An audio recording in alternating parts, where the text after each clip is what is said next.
Mike Trout needs to be traded this season or it's over for the Angels and possibly his career. Let's get into it. Welcome back to the Touching Bases podcast. Good to see your smiling faces again. If you haven't already, please subscribe. I would love it. I'd appreciate the help and the support. What we're going to talk over today is probably nothing that you want to hear, especially if you're an Angels fan, as we're talking about Mike Trout. This year, he is doing amazing, and I say that with emphasis. He started off this year actually sticking to his word, unlike a lot of the stars that are out there. He's one of the leading outfield hitters, and of course, he is driving bombs just like he did in 2014. But the thing is, he's with the wrong team. Anaheim, please do not hate me. I want you guys to have a successful season, but it can't be with Trout. Plain and simple, the Angels fans are not going to like this, but they need to do a serious rebuild, and that includes finding a way to get rid of Anthony Rendon's contract. Unfortunately, they screwed themselves. When they signed him, they signed a no trade clause, and so they can't even get rid of Anthony Rendon no matter how bad he plays, and that has now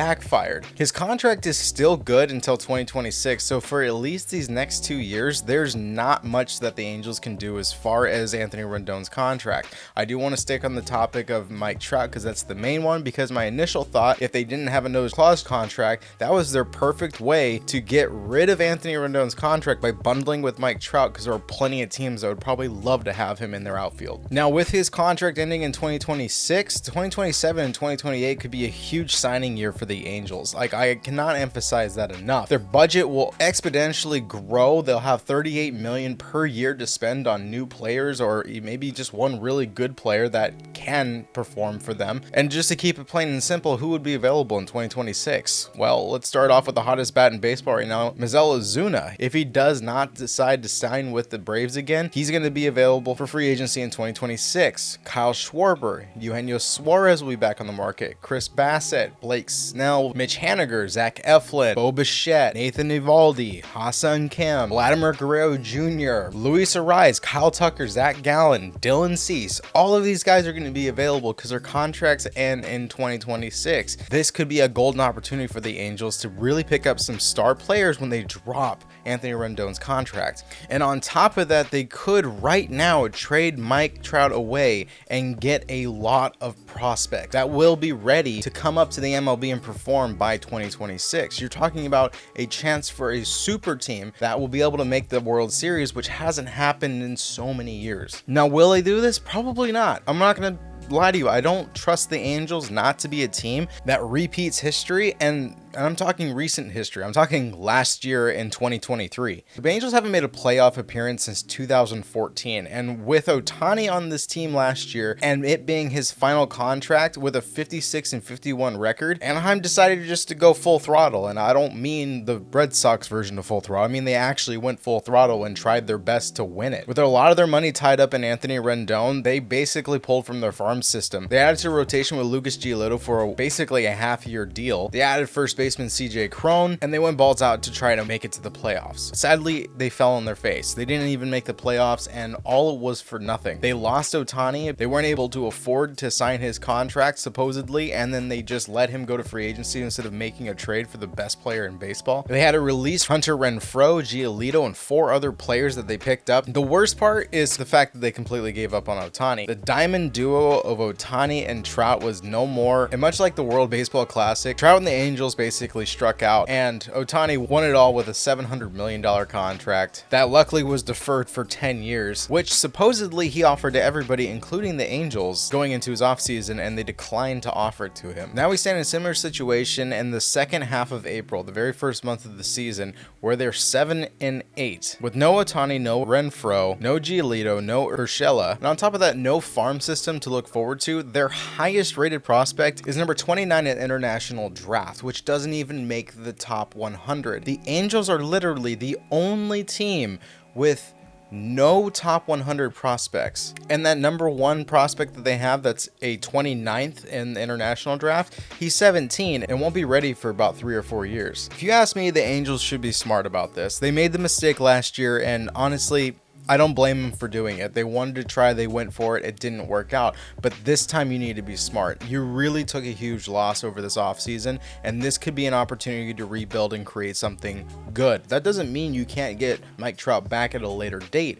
but you got to utilize him, because right now your team is not going to make the playoffs I don't care how bad the AL West is looking at this point. It's too early. Now, your argument for that might be, yeah, it's too early. They're probably going to make the playoffs. Look how well they're playing. Yeah, you have Logan O'Hoppe doing pretty well. Anthony Rendon has hit a few balls, but he's not doing something amazing. He's getting booed at home. The Angels should be smart and kind of listen to, you know, the good old George W. Bush. There's an old saying in Tennessee, I know it's in Texas, probably in Tennessee, that says, "Fool me once, shame on you. If fool me, we can't get fooled again." That's funny.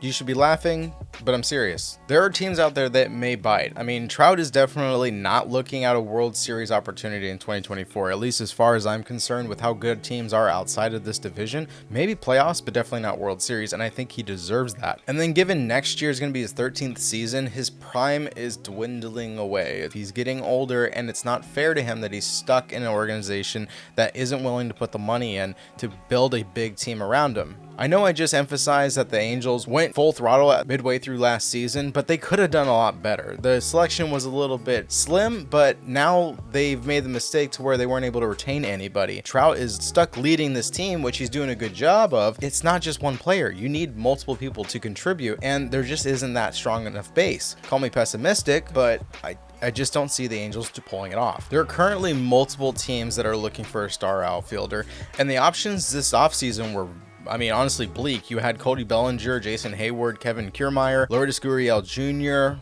Jorge Soler, Teoscar Hernandez, all except two of them that I just mentioned re-signed with the same team that they were with. And given RSN issues, ownership wasn't sure if they were going to be able to afford to sign big name players and give them big contracts, which ultimately none of them really got extreme contracts except for Ohtani. But with teams like the Cubs, the Rockies, the Pirates, the Padres, and the Reds holding 5 or more top 100 prospects, one of them is having a great start to 2024 and another is suffering from injuries or suspensions, and then there's another team gives themselves an elite center fielder before the All-Star break. Mike Trout is loyal to his team, and I commend him for basically trying to be a good leader and sticking to the team that gave him a shot. When he was drafted, he was overlooked by 21 teams before he got his chance, and the Angels gave it to him, and I think that he has done plenty to return the favor. But it's time for the Angels to be realistic. They need to trade him away and get a number of top prospects to look forward to that possible 2026 and 2027 or 2028 season where they could actually be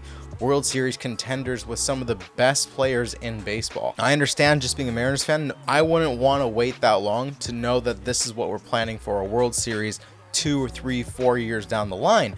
But as it looks right now, you don't have a solid team put together. Yeah, they're doing okay again for this first week, but they're not the Marlins or anything like that. But the Angels are towing the line with a player that is slowly working his way to the end. And with all the injuries he's had in the last few years, who is to know if he's going to be able to make it 2 years from now if you were to hold out? And with that said, if you do hang on to him, who do you have to trade for top prospects in this moment? There really isn't anybody else. I mean, I hate to say all this, but we need to come to grips with reality and accept the fact that the Angels could be dominant before the year 2030. And they need to take that step and give Mike Trout an opportunity to win a World Series with maybe an elite team that has the money, that has the roster, before he has to retire or he's forced out because of injury. With how hard he's working this season as is, I wouldn't be surprised if something else happens to him. And I make this video not as a competitor, as a Mariners fan, or anything as far as the AL division, but if I were in the Angels' shoes, you have an opportunity, and I would say take it. Please leave your comments down below. Give me a reason why they shouldn't do it, and if they should keep him, what are the other options as far as building up this team? I'd like to know. I think all the viewers would like to know. Check out the comments and see what you think. Like the video, and I will see you on the next one. Later.